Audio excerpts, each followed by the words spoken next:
মহিলারা আর্থিকভাবে স্বাক্ষর হলে শুধু নিজেরাই উপকৃত হবেন না, শক্তিশালী হবে দেশের আর্থিক ও সামাজিক বুনিয়াদও, বলেছেন রাজ্যপাল ইন্দ্রসেনা রেড্ডি নাল্লু। আগরতলায় আজ আরবিআইয়ের আর্থিক সাক্ষরতা সপ্তাহ উদযাপন অনুষ্ঠানের উদ্বোধন করে ভাষণ দেন তিনি। আজ থেকে শুরু হয়েছে আরবিআইয়ের দেশব্যাপী আর্থিক সাক্ষরতা সপ্তাহ। এবারের প্রতিপাদ্য বিষয় আর্থিক সাক্ষরতা, সমৃদ্ধ নারী।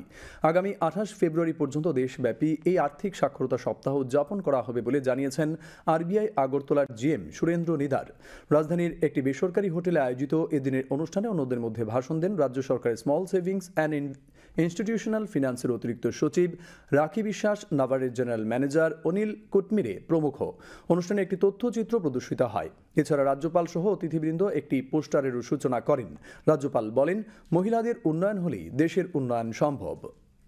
Whether a homemaker, working professional or entrepreneur possesses the necessary skills to manage her financial effectively. Financial empowerment of women is not merely about individual progress. It is about nation building, economic growth, and creating a self-reliant society.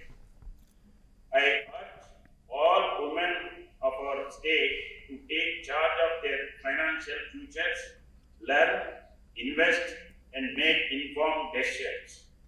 For an empowered woman leads to an